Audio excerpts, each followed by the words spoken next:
i onda to naši ovde evrofili i natofili lokalni prihvataju, pokušaju... Pa dobro, oni moraju da, ali nije sad to pojenta da ne primaju platu. Ja sam opet eurofil, jer vidim da Srbija mora bude ekonomski jaka, stabilna zemlja, koja ne može da bude sama. Pa može da bude sama. Pa ne može da bude sama, ja se izvinjam. Koji je to ekonomski model, ja se izvinjam. Pa dozvolite da probamo da budemo sami. Ne, nego ćemo budemo pod okupacijom. Kojom okupacijom? Pa pod dela teritorije. Pod okupacijom. Pa nije niko uzeo Slovačkoj deo teritorije. Da li znate da Hrvatska... Mađari tvrde da im je uzeto 2/3 Mađarske. Mađari tvrde i Boga mi šeta mađarski primjer i sada šeta šal sa tim. Pa to vam kažem. Znači, ali on je svestan Mađarske, da Mađarska ako nije ekonomski jaka, Mađarska ne može da izgura ništa. I on radi sve na tome. Zato i mi moramo da mislimo. Ne možemo da budemo... Nemojte im mahati primjerom Mađarske i Orbana. Ja nemam ništa protiv. A vama, proruskim, kad treba Orban, odmah ga bacaju u nedesa. Nisam nikakav proruski. Ja govorim srpske interese zastupam. Ja samo vidim da imamo jedan agresivni, evrofilno, natofilni lobi, koji inače ima podršku 5 do 7-8% građana Srbije, koji je agresivno prisutan u našim medijima, koji je agresivno prisutan u našoj skupštini. Dobro, koga je ko izabrao narod? Mediji daju priliku da se čuje svih, misliš šta? Ne daju svi mediji. Ovaj je jedan od tih medija koji ne daju svi mediji. Pa nije tačno. Ja idem na gomilu medija, svuda ima, može da se čuju i ljudi sa ekstremne desnice i sa ekstremne levice i svi. Kako ste svi za godinu dana, vi ste pre godinu dana došli iz Australije, pre godinu dana, pre to ste 20 godina, koliko ste godina bili u Australiji? 20 godina. Kako ste se odjednom tako zvrteli po svim medijima? Niste zapitali da možda govorim da ste malo lep. Otkud vi znate televiziju, što kaže moj druga. Pa šta sad da vam kažem? Možda im šta da kažem. Možda im da kažem neku priču koju treba isto reći građanima Srbije da bi mogli da prelome i da se čuje. Gospodin Čanak i Čedomir Jovanović tu priču pričaju i Šormaz i Šutanovac pričaju tu priču isto. Ja pričam isto priču kao oni. Pa da. Pa to je Srbija NATO, Srbija na zapadu i tada. Nije bitno. A što vama smeta gospodin Miletić da bude prisutan na televiziji? Ne smeta meni, smeta mi samo upadljivo je ta. Treba da se vrati u Australiju, treba ga skloniti. Sve nas koji smo bili pobegli od Miloševića, treba skloniti sa scene. Pa ne, ja to isto mislim. O Golom otoku. Znači, nije problem tome da se ti stavi čuju. Čuli su se i ranije godine, imate Čeda Jovanovića, Čanka, Vuka Draškovića, vidim da ste ovaj dobri i tako dalje. Čoveka, što je sad kad se pojavi nas peš malo više, sad to smeta. Navikli smo na 2-3 lika, dovoljno smo smislili priča o njima. Vrlo je jasno kada tu stoji jedna ozbiljna sila koja gura tu agendu. Znači, ne govorim ja personalno. Mislim da smo sada ušli u besed.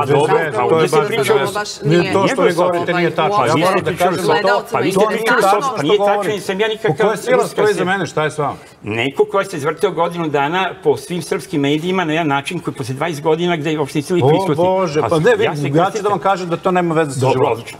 Kao što nema veze sa životom, da one ljude, poput mene i neke druge, koji zastupaju poziciju da Srbija treba bude neutralna.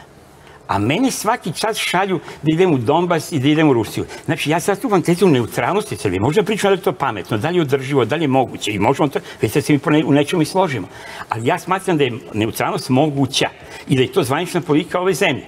A mene, dakle, šalju u Donbas i prete mi Golim otokom i prizivaju Tita... Pa to nije lako, ti koji to radi, ja se izvinjam, ti koji to radi, to je zosuda. Možete da mi kažete odmah sutra, da je godin sretu i kaže nemoj to govorite. Ma ne, ozbiljno, to je glupost, to nema veze sa životom. To ne treba tako da se ponaša. Da se malo čudno, da u zemlji gde, kao što pokazuju i naše istraživanja, i ne samo naša, 80% građana je protiv uvođenja sankcija. I malo više ili malo manje. Ali tu je negde, 80% protiv uvođenja sankcija Rusiji. I 90% ili 87% je protiv članstva NATO pakta. Ali da li se stvari menjaju kada bi se tim istim ljudima malo proširilo pitanje, pa ih pitamo šta ako se... Po ovim emisijama stalno proširuju. Da. Šta ako se ne uvedemo sankcije Rusiji i ako to za posljedicu bude imalo da moje dete ne može sutra da studira bilo gde u Evropskoj uniji? Koliko se onda menja odgovor javnog mijenja? Jeste radili takvo istraživanje? Pa će da čekamo do atomske bombe, misliš? Ja vas pitam, samo jeste radili takvo istraživanje, čisto vas pitam. Da li ako... Pa malo se malo prošire. Svako će to tendencionalno pitanje. To je kao da vam se ja pitam da li ste za to ili nećemo imati gas. A da li, kao da vas pitam, to je samo s druge strane, da li ste za to da imamo sankcije, a da plaćamo 3 puta dupli gas? Isto tako, pa možda je došlo vreme da se ankete. Postoji fokus grupe, pa i ovaj gas, cena gasa je takođe ekonomija i takođe kako ljudi žive. To su fokus grupe i to je moguće, ali pošto mi radimo sami o svom ruku i kruhu ta istraživanja, ovo što vi predlažete, to zahteva šire je skuplje, više pitanja i tako dalje. Svi ćemo da se udružimo da ta anketa bude možda... Ja nemam problem. Pa ja sam godinama objavljivao nalaze, sad pričam o Evropskoj uniji, sam godinama objavljivao nalaze, a euroskeptik sam stari euroskeptik, sam sad i bukvalno stari, ali sam bio mladi euroskeptik, ali sam isto bio euroskeptik. Dakle, nalazi gde Evropska unija stela na 70%. Pred 10-15 godina više nego kod Ipsosa, odnosno kod strategije kad smo mi nalazili Evropsku uniju. Pa je padlo na 60, pa 50%, pa se to klatilo oko 50. Sad je palo, to samo izgovorim tu brojku, neću drugu, 33%. U vrh glave trećina u ovom trenutku građana Srbije podržava ulazak Srbije u Evropsku uniju. Dakle, nije to više ni nama neka velika šargarepa. I zato im ostaje samo batina, i pretnja. Mi ćemo vama to i to ako vi nećete. To je stalna priča, mi vas ne teramo u NATO, ne teramo vas mi u Evropsku uniju. A zapravo nas teraju, samo se foliraju da nas ne teraju. A građani Srbije su izgubili entuzijazam baš zbog takvih pritisaka. Građani Srbije su realni. Ja mislim da građani Srbije realni, jer oni vide da ovaj proces ide gde ide i oni vide da Evropska unija u ostalom i donela odluku, nema proširenja dok oni se ne reformišu iznutra. I ljudi su realni i kažu, pa šta sad ja budem za nešto dok oni sebe ne reformišu. To može traje 5 godina, 15. Mi ne znamo to.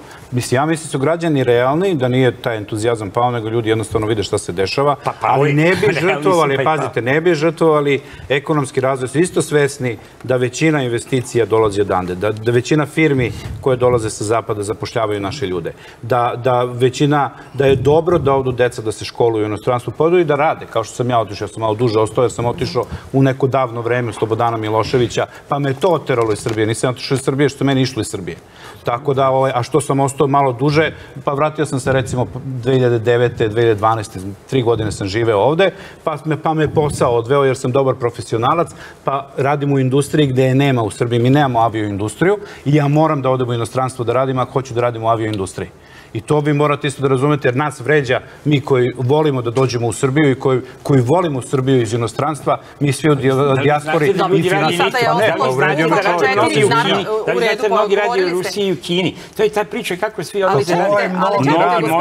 Pa njih ima 90.000, nemojte mnogi rade u Rusiji i Kini. Ostalo nam je gospodine Vukadinoviću 4 minuta do kraja emisije, ali sada se ovo pretvorilo u neku raspravu. To je priča od 90-ih. Po čemu vi dijasporu imate iz 90-ih, imate iz 2000-ih i 2010-ih. Ma nemate pojma. Nije zaista sada uopšte lepo da imamo ovakvu raspravu. Otišli ste u nešto što nije tema i što je sada stvarno mesto možete posle emisije. Klasična NATO agitacija koja sluša koja godina. Samo trenutak, ne mogu da dozvolim uopšte da se gosti međusobno vređaju, to nije... Što je vređanje reći NATO agitacija, a nije vređanje reći da je ruska agitacija. To je moje mišljenje, pod broj 1. Moje lično mišljenje. I sada ću dati reč gospodinu Bjegoviću i sa njim ćemo